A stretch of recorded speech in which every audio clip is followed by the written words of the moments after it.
Hello, 'tis I, Julian Greystoke, your favorite neighborhood book reviewer. I thought about dressing up a bit more for this review because it's going to be a bit of a rant, and I like to dress up a bit for those.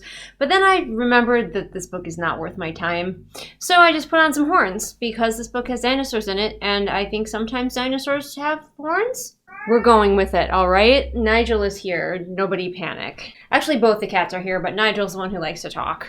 So what book are we ranting about today? Well, friends, that book is called Primitive War, and it was requested by a patron. Yes, that's right. At a certain level on Patreon, you can boss me around. And that includes making me read books you would like to see my opinion on, or you'd like to see me rant about, or you hope that I like.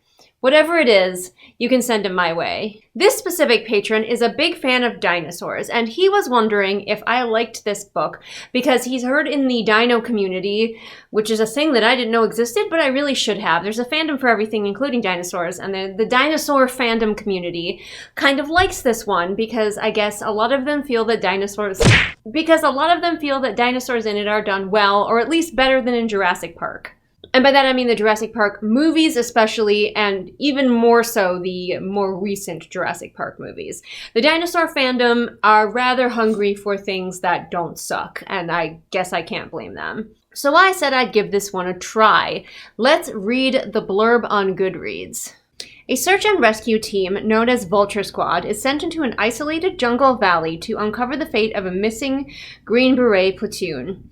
As they hunt through the primordial depths of the valley, they discover ancient horrors and not only threaten to unravel their minds, but to end their lives as well. When the casualties mount, the men of Vulture Squad must abandon their human nature and give in to their savage instincts in order to survive. The Primitive War. Disclaimer: this novel is set in the Vietnam War and as such is not suitable for children. I should say not. It's not suitable for anybody, but especially not children. There's graphic violence, adult language, drug use, and many references to war-born tragedy. And slurs. Don't forget the slurs. All of the dinosaurs within this novel are mentioned by their modern names regardless of when they were discovered for the sake of clarity. One of the things that might annoy my patron, and something that this author has handily covered his ass on in the blurb, is that there are dinosaurs that have, like, more modern names, or their names have changed, or they wouldn't have had a name in the time because they hadn't been discovered yet in the time of the Vietnam War, and they are called by like the most modern name for them. And he's covered his ass here by putting it in the blurb that yes, they will be. He probably got some mention of that. I will say that this is a, I believe, self-published book, if not small press. It's very small, and normally I would not do a rant video about such a small book, but one, I was requested, and two, I would almost encourage this author to take this book off of the internet. That's how much I dislike it. Now, I want to be clear. If you are the author of this book and you're watching this, this review is not for you. Other than saying maybe take it down, this review is for other readers, not for you. It's your book. Ultimately, it's your baby. You get to do what you want with it. So if you're coming here and you're mad that I'm doing this rant review, this wasn't to talk to you, okay? Reviews are for readers, not for authors. And this book is still rather well reviewed on Goodreads, so it's not like I am doing any harm to this book by giving my very, very verbose opinion. This book does have a 4.07 rating on Goodreads, which I think might be better than some of my books. Another thing I will say before we get started, the notes that I have in my phone, is that this book, from what I can tell, or from what my patron has been able to research, was written when Ethan Petus, I don't know how to pronounce his last name, was 15, and then revamped when he was 22. Does this read like a book that was written by a 15-year-old? 100%. In fact, while I was reading it, I had just a very strong notion. This reads like something that a teenage boy, specifically, I am very deep and I understand war and man pain, would write. Like, it definitely feels like it belongs within the world of, like, the manosphere, but not even, like, the current manosphere. Just sort of like a very young guy thinking that he's deep because he's written about war. And also there are dinosaurs in it. And that's where a lot of this book has its problems, and why, if I was to speak to the author, which I am not, But if I was to speak to the author, I would be like, maybe take this, like, write something new. Like, I don't know, man. This is not putting your best foot forward, in my opinion, but it is what it is. Lots of people do like it. So, okay, the plot of this book is incredibly simple, so I'll just kind of tell you what the plot is, and then I'll get into my extensive notes. I was listening to this at work, and like a few minutes in, I knew I had to pull out my phone and start taking extensive notes. So that's what we're in store for. But the plot, as you got from the blurb, is very, very simple. There's this group of guys called Vulture Squad. They are your bog standard group of soldier guys. Like, picture any cliche group of soldier guys from like a 90s boys TV show, except for ramped up to 11 because we have to have like trauma and war crimes involved. So like, take those guys and make them rated R, and you have the characters in this book. Each one of them has one characteristic each, and they're out here just being soldiers during the Vietnam War. This is an alternate history of the Vietnam War that involves dinosaurs. So the Vietnam War is going on, but they are starting to discover that there are dinosaurs here, all right? That seems like it would be cool, honestly. I was not opposed. I don't even like war books necessarily, but I was not opposed to this premise. So I was like, okay, you know? So these guys are sent in because some Green Berets have gone missing in the jungle, and these Vulture Squad is sent in and soon discover that there are dinosaurs in the jungle. They also discover that they weren't really sent there to hunt the Green Berets, but in fact to find out what the Russians are doing. Yes, the Russians are involved in this alternate history, and the commander sent his guys in to actually find out what they're doing, and it turns out that the Russians have been meddling with nuclear something or other, and they've made a time wormhole that has sucked dinosaurs in from during all of the dinosaur periods where dinosaurs were alive. So it's not like a specific period. It's not like the Jurassic period or Jurassic period or whatever. Dinosaurs from whenever. And the author can hand wave it away because it's magic, really, is what it is they've caused a wormhole that opened all of time, specifically when dinosaurs were alive. For some reason, don't ask questions. And now there are just all of the coolest and most marketable dinosaurs are here now in the jungle of Vietnam, and the Russians are going to activate the device again because they're trying to do something else with it, but it just happened to they didn't bring dinosaurs here on purpose. They happened to accidentally bring dinosaurs here. And so what Vulture Squad is really doing is going in to try and find out about the Russians. I don't know why their commander couldn't just like tell them that. He had to be like, yeah, you're going in to find Green Berets. The plot is a little bit hard to follow, even though it is incredibly simple, because this book is so bloated and there's just so many unnecessary scenes, but we'll get to that. Okay, so a really quick cursory research does inform me that Russia did send a lot of supplies and also do some like training. They sent supplies, they sent ammunition, they sent ammo, and they also did some training to their allies during the Vietnam War. Okay, the Russians in this book aren't that, though. They are totally, like, separate. There are also Russians in the jungle, and they're doing something completely separate from what the Vietnamese are doing. It gave me a kind of icky feeling. I'm fairly certain the author did not intend this, but what resulted was a feeling of the book saying that people of color could not have come up with the science to, like, summon the dinosaurs. We had to get white people in here to do it. I don't think that's what he was saying, but there's other racist things going on in this book, so that one also like came into my mind. If the rest of this book wasn't kind of racist, I might not have made that jump. All right. I have done enough beating around the bush. Let's just get into my notes and we'll find all of these things as we go here.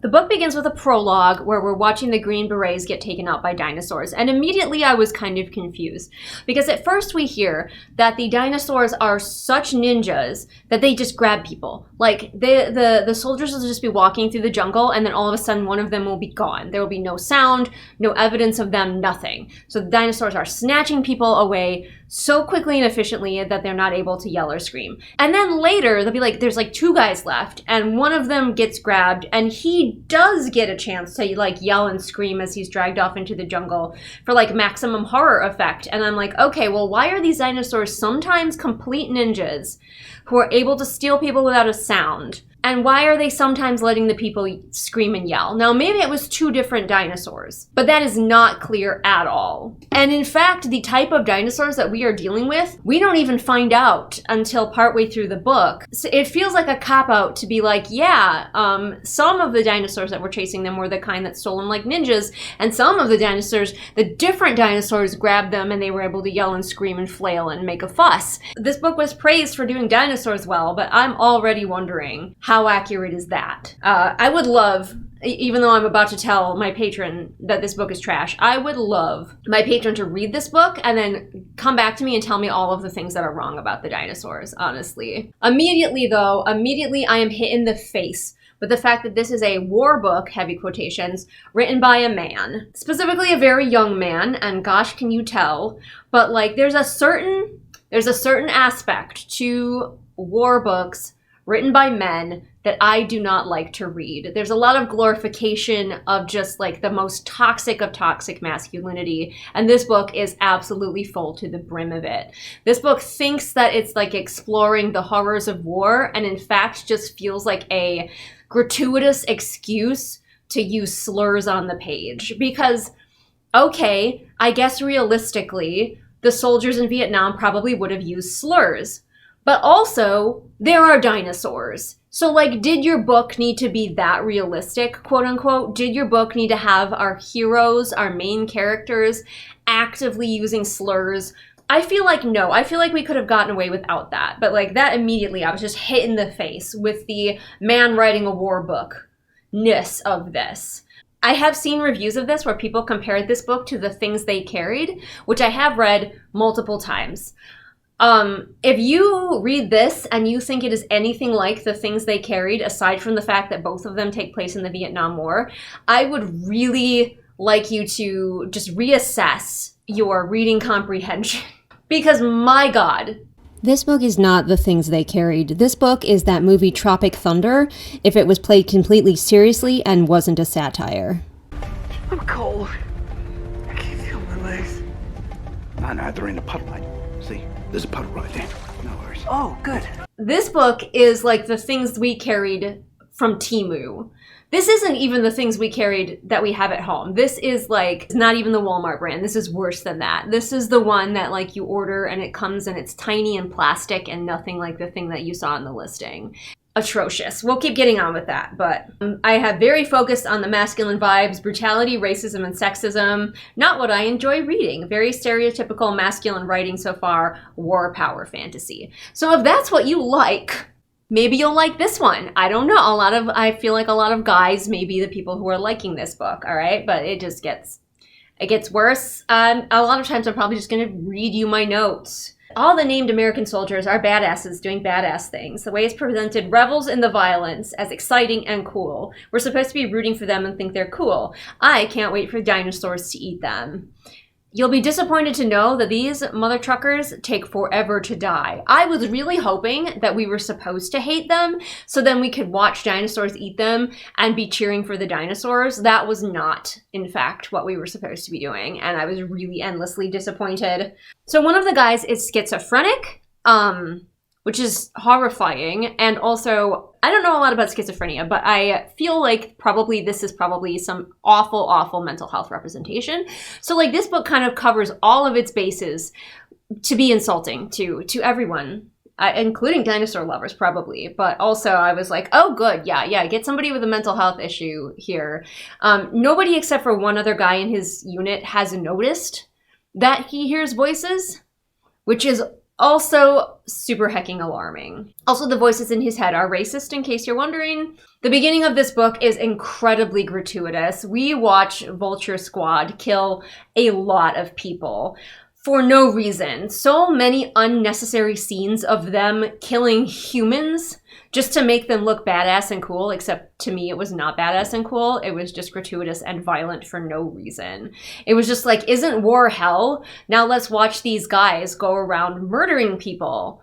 Aren't they badass? Because they murdered the people without getting murdered themselves, and that means that they're badass. I'm gonna get demonetized for saying so many bad words. I was desperately praying through most of the beginning of this book for the dinosaurs to show up and eat somebody. Then the narrator of this book, because I was listening to the audiobook, attempts a Vietnamese accent.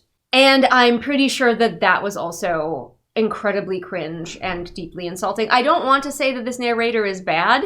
I think he did a fine job, but like there's certain accents that I feel like maybe we shouldn't, as white people, do. I could not find whether the narrator of this book, Wayne June, was white. So I don't know. If anybody can inform me of that, maybe he's not. For all I know, he's Vietnamese. And maybe this was a flawless accent, but I just can't help but feel in my heart of hearts that it was not, and that it probably should not have been done. I think we could have skipped. I'll get deeper into the guy's trauma, quote-unquote trauma, in a little bit, but early on I wrote, some of the guys have trauma, but it's like cool, badass masculine trauma that they get to punch things about. When we're not watching men do violence, we're listening to men talk about doing violence. These men don't have any other lives, really, at all. The war is their entire life, and like I get that why that might be the reason, but all of them, not a single one of them has like thoughts about home that they want to bring to the table that aren't related to their trauma TM. Each of them gets one characteristic and one like piece of trauma TM that is theirs. So that's fun. Then I started keeping track of all the women in this book, and trust me, it was incredibly easy to do because there are 3. The first woman was a hysterical villager. She had no lines, but she did yell. Then we have a random nurse seen from a distance. She has no lines. And then we have another random nurse seen by the Russians in the Russian camp. No lines. Oh, there's 4. I'm sorry, there's 4 women.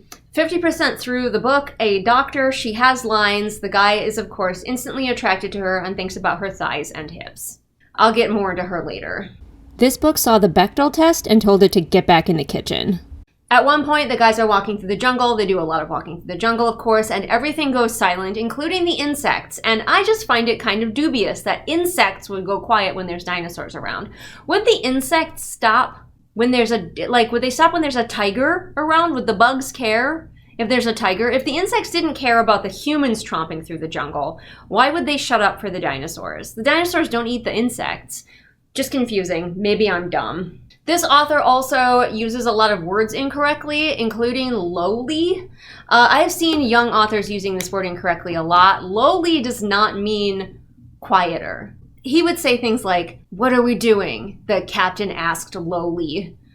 Lowly means like diminutive less than, like a lowly peasant. As a peasant, he's lower than you. The word you're looking for is low.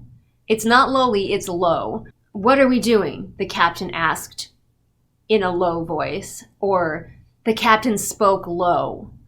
It's not lowly. 2 different words. And he does with a couple of words. And that's just a very common one that I see writers using wrong. Again, I have "Why do the dinosaurs attack loud sometimes and silently as ninjas other times?" Clever girl. And at this point, I got the first look at the character shields on display in this book, which was highly disappointing to me. One of the main characters got grabbed by a dinosaur and dragged by his leg, and the injury, he just walks off the injury. It's like barely puncture wounds. It's like the dinosaur grabbed him like a golden retriever with a soft mouth. So we already get an idea of how durable our main characters are. Other people get shredded, ripped apart, horribly brutalized by dinosaurs constantly in this book. But our main guys, the levels that it takes to kill these mother truckers. But this was my first hint. This was my first hint about the character shields that were at play here, and it was really, really disappointing because I wanted to watch these guys get picked off by dinosaurs one by one. We keep hearing about how one of our heroes has a Confederate bandana. We hear about this multiple times in the story, and it doesn't matter to the plot.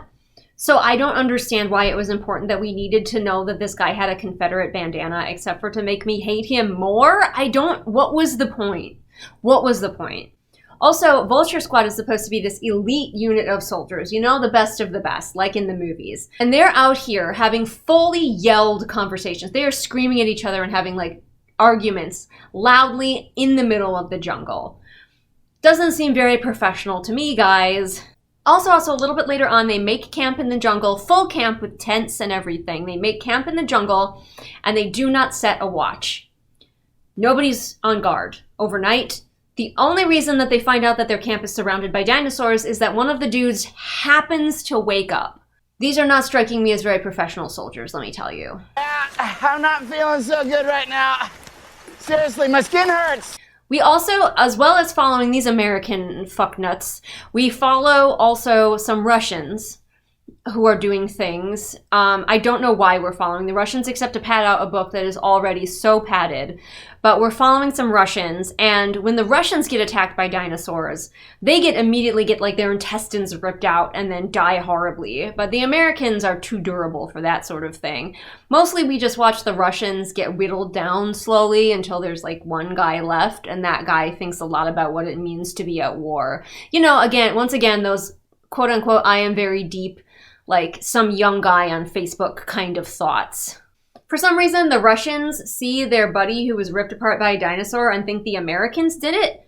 Do Americans famously rip people open with their teeth? Like what? He's not riddled with bullets. Why did they think that? And also, why did the dinosaur the dinosaur dragged this Russian guy away and like ripped out his innards, didn't eat them, ripped them open, and then left him? Didn't drag him back to a nest or anything like that, and the dinosaur wasn't in danger. It's not like the Russians were shooting the dinosaur or anything. They just like stumble upon their fallen guy, who's just like laying there dead with his guts out. The dinosaur wanted to be dramatic, that's why. This author's choices of words are kind of odd sometimes. He describes a very large land animal as a leviathan, which I tend to think of leviathan being more in water, but maybe I'm being too nitpicky about that one. Yep, it is chapter 14 before we finally get a named dinosaur, that being the T-Rex, and after this point we start naming dinosaurs left and right. Whether the characters would know the names of them or not, we are now naming dinosaurs. But before that, who knows which dinosaur was taking people at any given time? Because the basic descriptions we were always given were just like vague dinosaur. So at one point, some of the characters get chased by a T-Rex. There's a T-Rex family in this book, are one of the reoccurring groups of dinosaurs. So there's a mama T-Rex, a daddy T-Rex, and their babies. And the humans, some of the good guys stumble upon them, and they get chased by the Papa T-Rex, and they jump off of a waterfall, and the Papa T-Rex jumps off of the waterfall with them. And they're underwater, and there's a T-Rex swimming and churning with his giant T-Rex feet. And the characters are fine. They manage to swim out. Just incidentally, you think they'd get kicked by this dinosaur, if not just held underwater by the sheer like force of his T-Rex paddle. But no, they're fine. The character shields on these guys, oh my goodness. But yes, also the one character that we're following, he's in a river with a thrashing T-Rex and has the presence of mind to swim down and go rescue his buddy who's under the water. They're both fine, by the way. But I know if I had just jumped off a waterfall and a T-Rex had jumped off the waterfall with me and now was in the water with me, I don't think I could think of anything except for get me away from this T-Rex.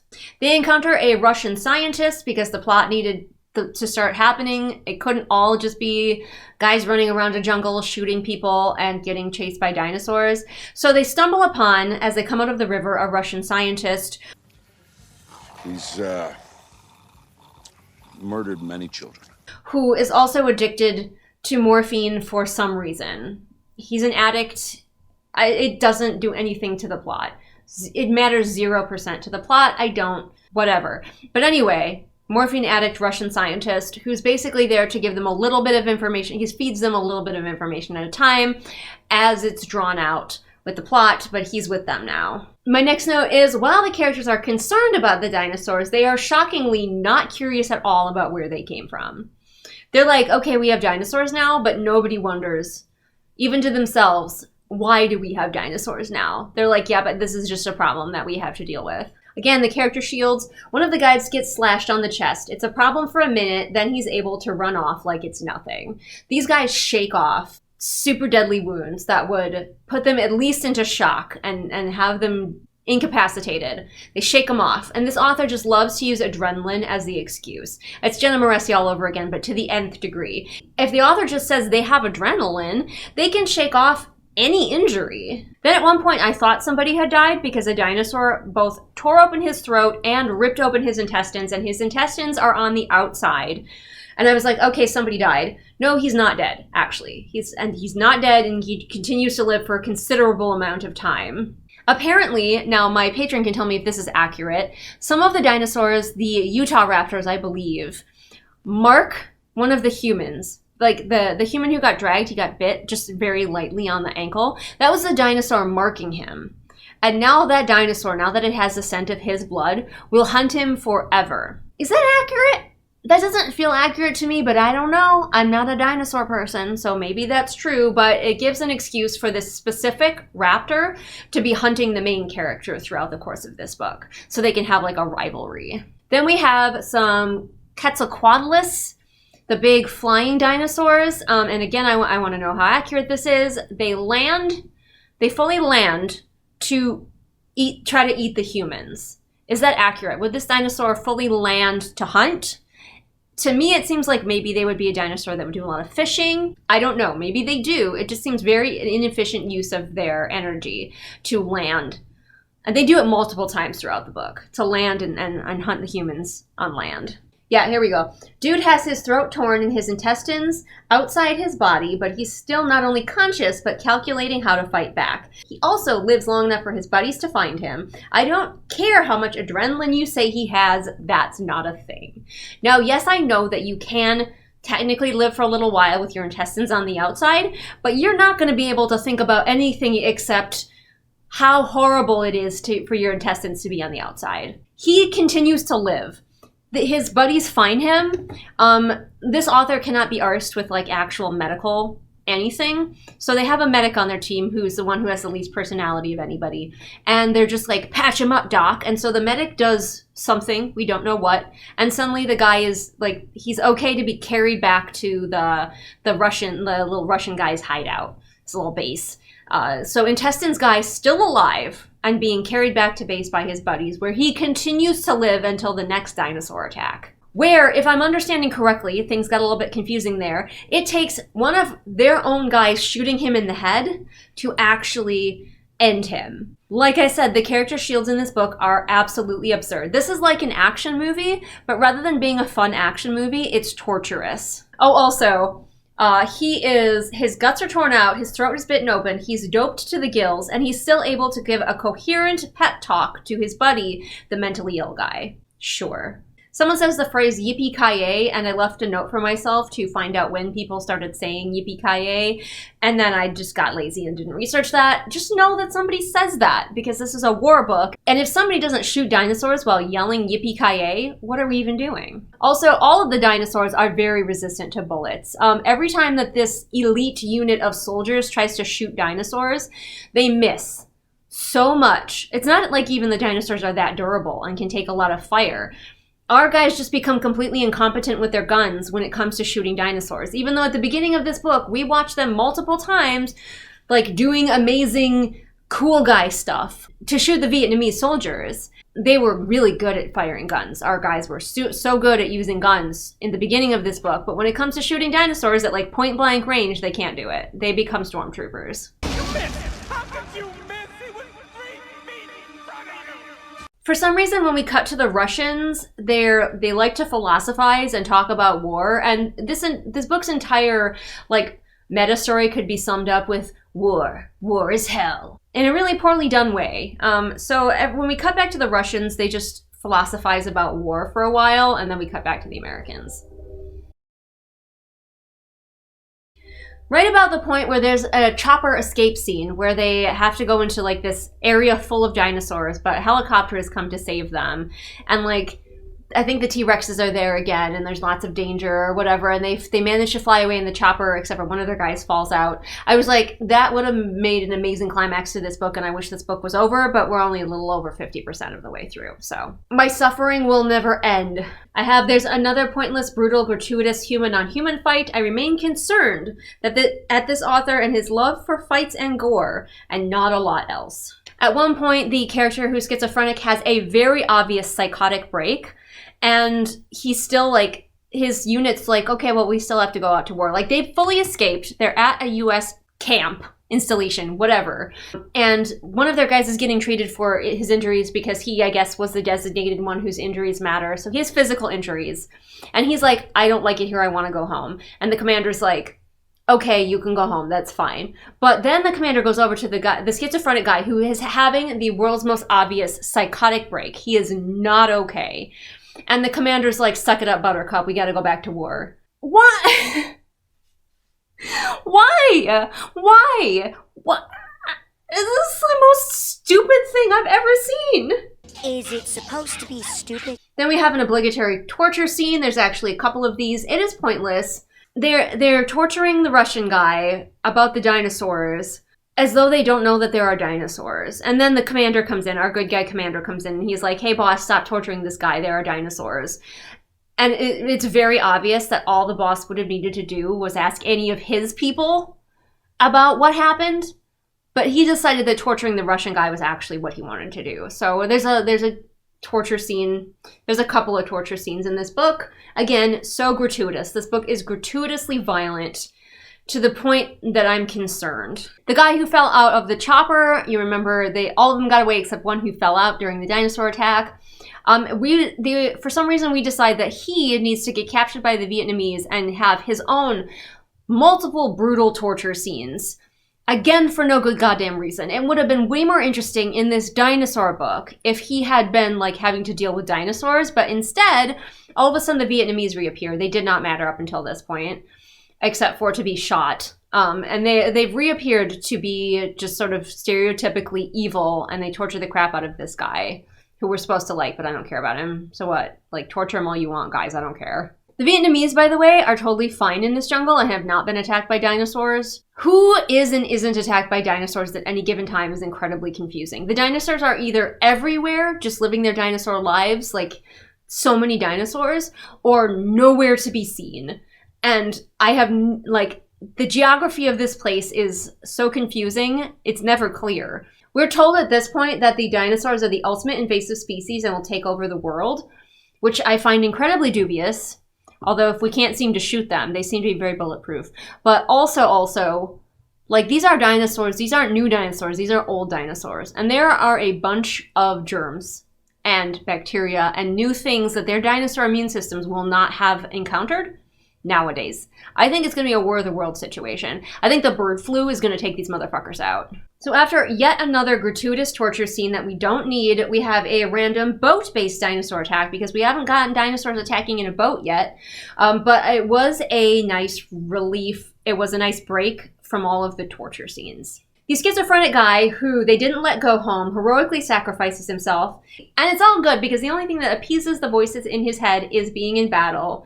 And now that he's dead, the voices are quiet, which is a horrible, gross, disgusting treatment of a mentally ill person by this book. The implication that it was good that he had to, like, sacrifice himself nobly because now the voices are quiet is disgusting. One of the guys gets his stomach punctured by a raptor claw, and he compares it to, like, being raped, which also does not feel good to me as a reader. All right, now we can get on to the woman doctor. Yay. Yay, we can get on to her because I was screaming. I was messaging a friend of mine and ranting to them about this because, like, I'm so upset. The treatment of women in this book is obviously atrocious. There are no women in this book. Now, I know that if we want to be quote-unquote realistic, there wouldn't be female soldiers, whatever. But there are women in Vietnam. It's not like there's no women in Vietnam. But we could not find a way to get any important women into this book. But the only one who is, remember I mentioned that there was an injured guy, and he's like, I don't want to go back out there. I'm injured, so can I go home? And his commander was like, yes, of course, you can go home. For some reason, you get to go home. So he stayed behind at the medical tent with this lady doctor who comes in the night to just be just his therapist and a whoopee and just be like, here, man, cry your man tears onto my personalityless feminine chest, you know, like, it's exactly what you think it's going to be. It's exactly what a, like, 15-year-old boy would write, where this woman just appears to be soft and kind and gentle and everything that this man needs, so the man can finally be emotional and, like, let go. She doesn't have a personality. She has a couple lines about how she was a tomboy growing up and she always wanted to help people. And I'm like, okay, yeah, give her the most cliche background ever. And that's all she has, by the way, before she just goes to just being exactly like the perfect soft pillow of a woman that this man needs for his man pain, because she could not possibly have anything going on with her life. She's just here to be like, oh, honey, oh, sweet boy, are you okay? Oh, honey, oh, cry on my chest and objectify me in your own head. That's, oh, honey. I hate it. I hate it. I hate it. I hate it. But then later on, I'm just going to skip to this bit. Later on, dinosaurs do attack this camp. And so there's people shooting at dinosaurs, there's people shooting at each other, and there's dinosaurs attacking. And the guy who is still injured and also still doped up on morphine, the girl comes running into his room. Of course she does, because there's nobody else in this hospital except these two. She comes running into his room, and he's like, hang on, madam, I will protect us. And he gets up out of his sick bed and starts moving furniture in front of doors and windows and stuff. And she just stands there and lets him do it because she's a woman and we couldn't possibly use our little woman muscles to help him barricade the doors. No, we have to let the injured guy do it. It flames on the side of my face. So, and then after that, she, like, a dumbass, because she just has a tiny little woman brain. Why would she know about war? She's only a doctor at war. She goes to a window and immediately gets shot.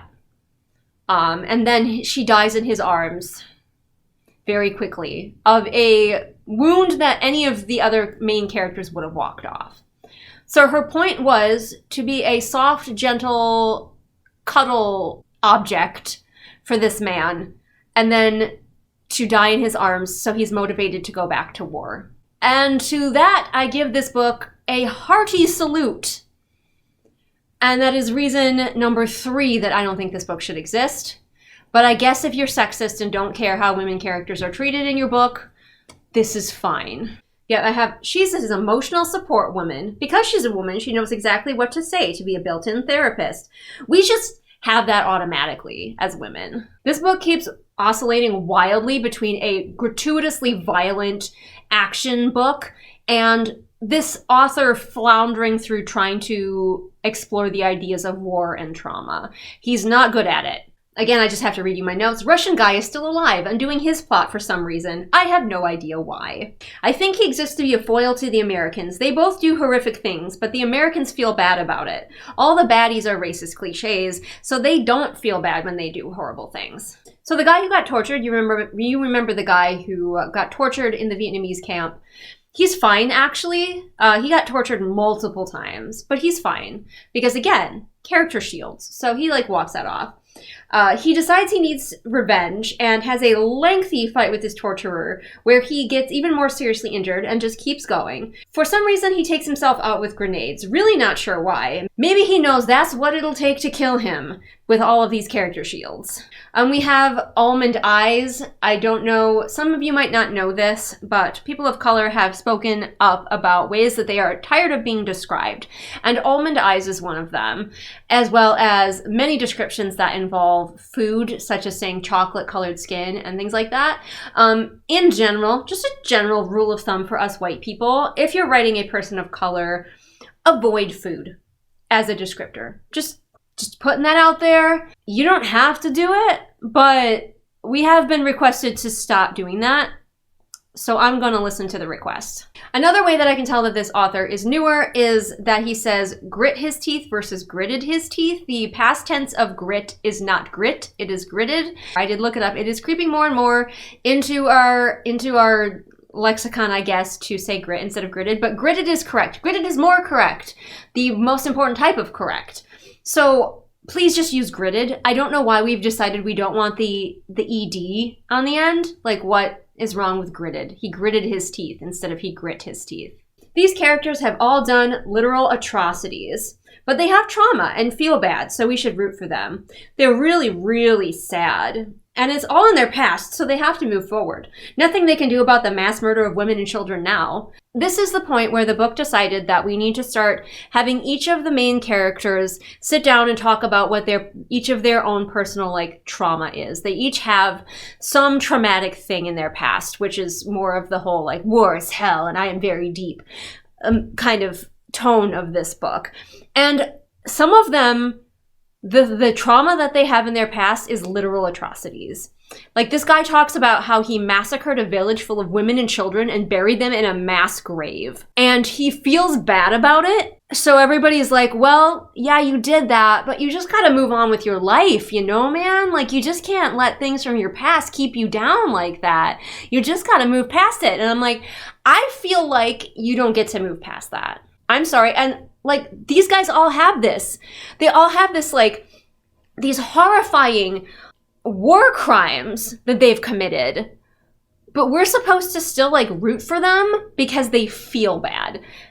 And that's reason number, what are we up to, 5? That I don't think this book should exist.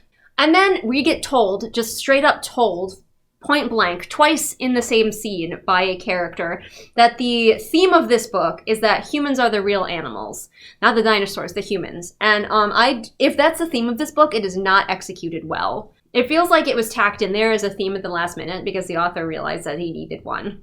And then because I don't think that the author knew how to end the book, the Russians randomly grab one of the baby T-Rexes and take it back to their base where their giant super weapon of dinosaur summoning is.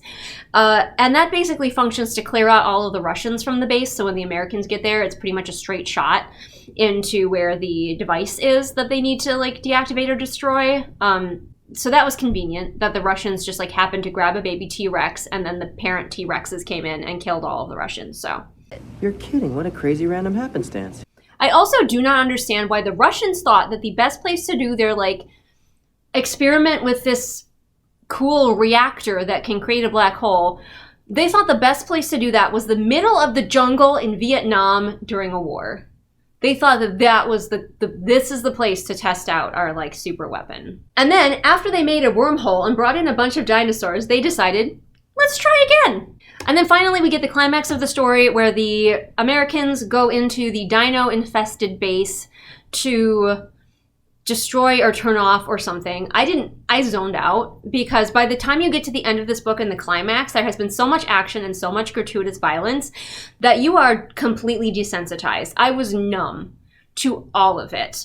And so the climax, because there were so many just, like, huge action scenes in this book, the climax didn't even feel like a climax. Like, yeah, they fought some dinosaurs, and the main guy, the main commander guy, got to go one-on-one with that one raptor who has been his, like, nemesis throughout the book. Okay. And they, like, kill each other in what's supposed to be, like, a meaningful moment, but it isn't. I don't care. I don't care. I think a few of them survive the end of this book, and I am not pleased about it. And then there's an epilogue, I think, that's, like, teasing you on to the next book because they are mostly have the dinosaurs under control now, except, oh no, the raptors are missing. Where have the raptors gone? I don't know, into book 2 that I'm never ever gonna read.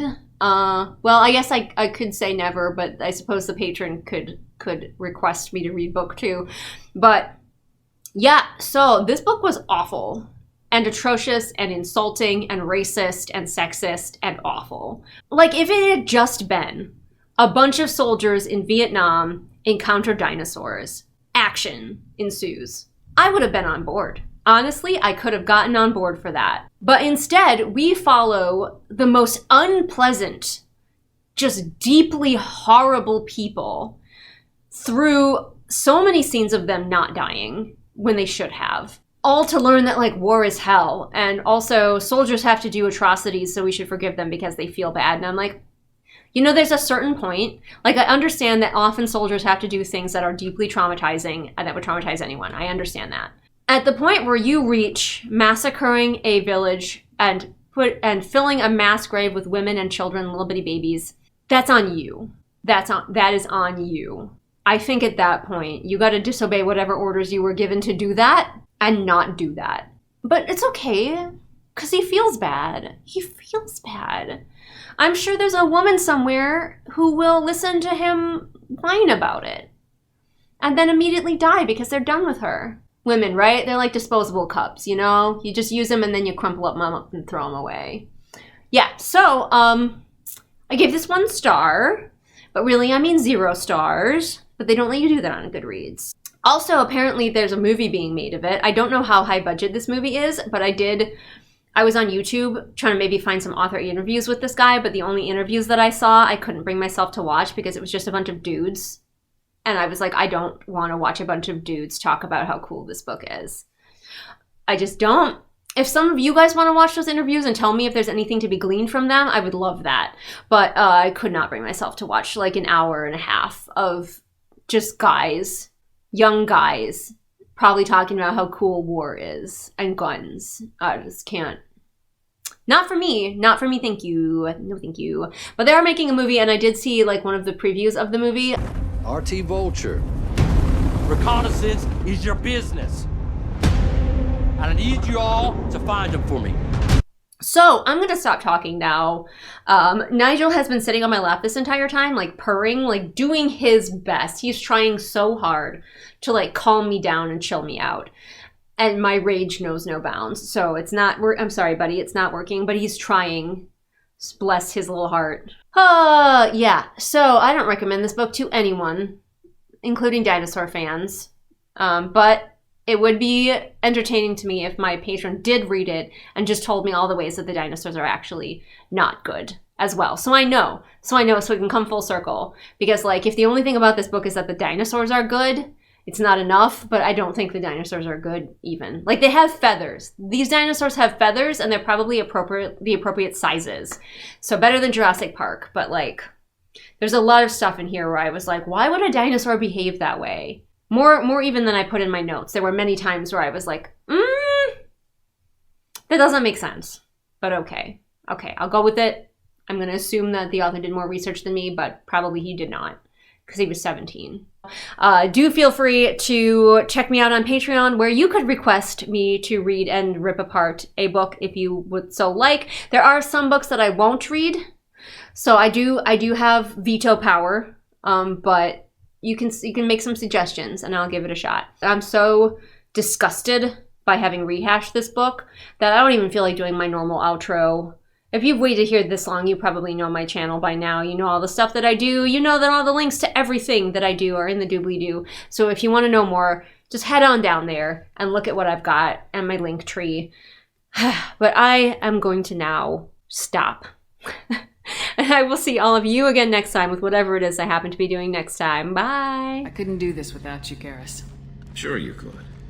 Not as stylishly, of course. You know who helps me do everything stylishly? My patrons. Patrons like Moon Island, Corey, Ashley, Bunny, Nemo the Sorcerer, Tactical Hot Dog, Haley History Nerd, Stephanie, Pixelizzy, Rhea, Christina, Cameron, Lady Kragan, Jose, Lunar Muse, AJ, Marshy, Semi-Dark, GK, Scout, Annika, Jen, Gay Tutter, Tina, Black Nunga, SB Boots, Martha Baggins, July, Bird Anonymous, Sarah, Kat, 78 kilograms of shade, Ingrid, Roma, Haley, Sam, Kira, Kohikaro, Mooney, Kirsten, Bear, Jojo Bookish, Robin, Ursula, Caitlin, Jessica, KJ, Mufflier, Celia, Deborah, Swamp Goblin Waifu, Sophia, Merween, Kit, Hidden Glade, Light Julie, Patrick, Anne Sophie, Callison, Vampire Antihero, The Oracle of Shelfi, Zaire, Jesper, Rennie, Scribbling Cat, Savvy, Jenny, and Amanda. Thanks so much for always having my back, everybody.